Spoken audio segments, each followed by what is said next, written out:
Hey friends, this is Dolynny TV. Glad to have you aboard here on a Monday edition. Of course, maybe a little busier than it was over the course of the weekend in terms of Oilers talk. That, of course, with Bob Stauffer returning to the host chair today.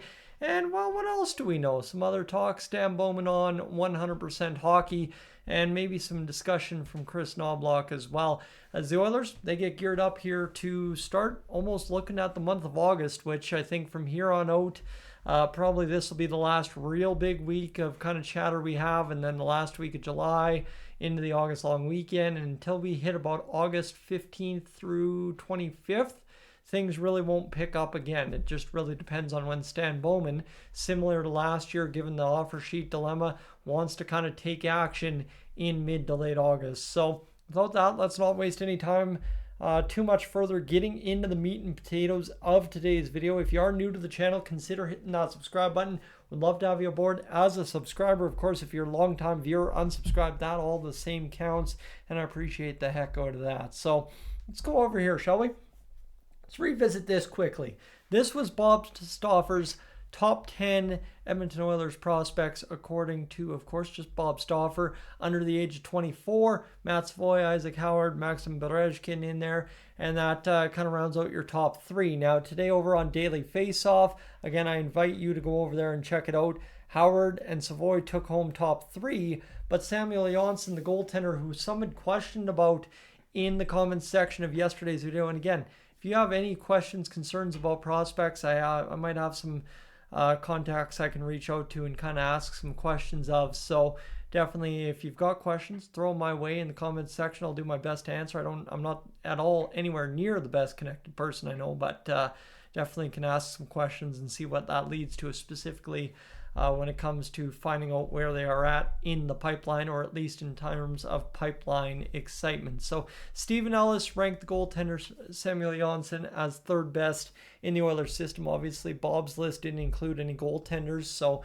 maybe that is why the omission there for Jonsson on Bob's list. But of course, I mean, we are starting to develop goaltenders, and this is maybe noticeable with the move from Ollie Rodrigue, who was our next great hope in terms of the pipeline. He did debut in the NHL this year with the Oilers, but ultimately did not stick post regular season, post playoffs, and into this new year that we're in now. So we have a new bunch of goaltenders coming through. How that all shakes out, again, we're trying to understand that, similar to what I said yesterday with one Bo Akey on that list, and I think Connor Clattenburg was also a question on my list. So we'll stay tuned and see what happens there as the off season develops. Like I said, a lot of my work is guesswork at this time of year. So we move forward to something that kind of popped up midday. I think David Staples took a run at this earlier this morning, talking about Max Pacioretty.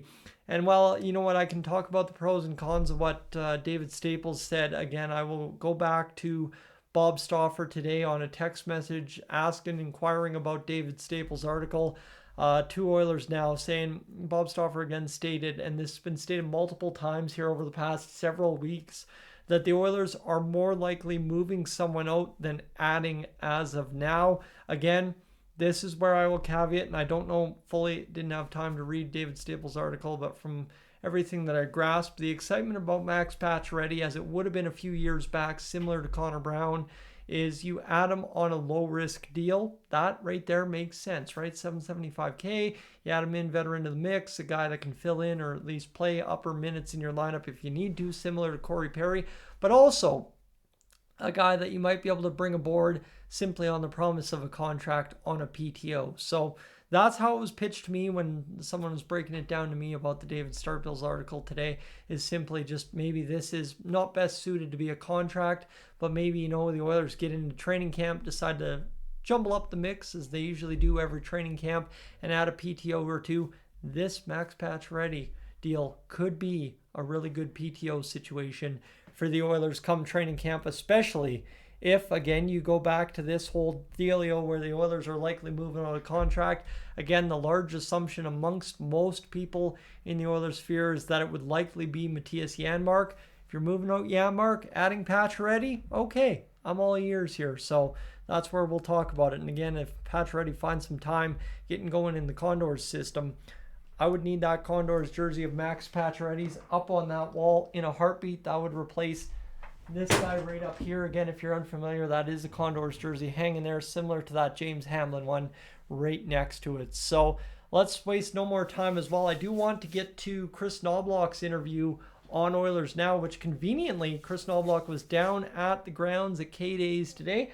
Again, I guess this is the hard part about having only spent really one summer in Edmonton and actually have attending K-Days that day back in 2016.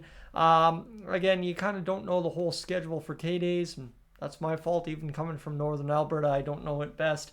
But Chris Knoblauch down there making some kids' days at Monday Morning Magic. He then followed up with an interview on Oilers Now today, talking about kind of being out in the community and getting spotted, and obviously being a little bit more of a celebrity than maybe he was the past few years, the past couple months really leading into this last season, as he jumped aboard in November that year, and obviously a magical run to the Stanley Cup final, and then found out that there's a Sherwood Park pastor that has exactly his looks and doppelganger nature to him. So that's been an interesting go for one Chris Knoblauch. We move forward. Stan Bowman was also active on the airwaves today over on 100% Hockey with John Shannon.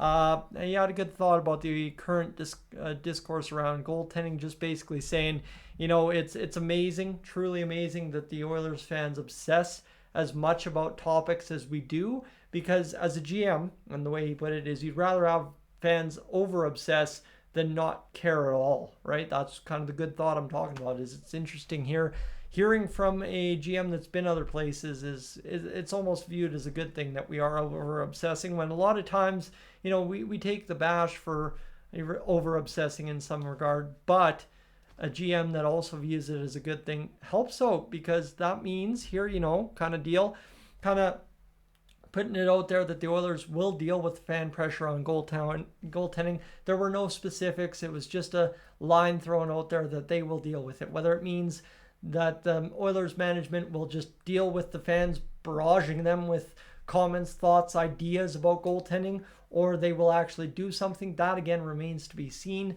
But the fact that Stan Bowman can put out such a good, eloquent thought of, it's better that they care too much rather than not care at all, and then kind of throw it out there, hey, we'll deal with that. That's fine. It's our job. That's awesome to see from an Edmonton Oilers perspective. And again, Stan Bowman's really come in here and, started cleaning up some messes in the Oilers organization that we knew were long-standing. And again, he's done it in some interesting ways. I don't think you could really claim here that trading Sam O'Reilly would clean up a mess for the Oilers. But again, to get the excitement of Ike Howard back and the promise that he is, I think for right now is a win. And of course, we know as Oilers fans, short-sighted wins often don't pay off, but we'll see, as it did with obviously the trade for Vasily Podkolzin and that fourth-round pick that we ultimately get back for Evander Kane. It just ultimately, some of the Stan Bowman's things take a while to kind of generate the positive buzz that they should. And if Podkolzin is just a kind of a lead up to what's to come, that could be very exciting for the Oilers longer term. So stay tuned, friends. That's all I've got for you today, really. Other than that, I'm just going to sit here and tell you it's exciting times as an Oilers fan to go into a quiet part of the summer with not a lot to contend with, a lot of concerns to deal with.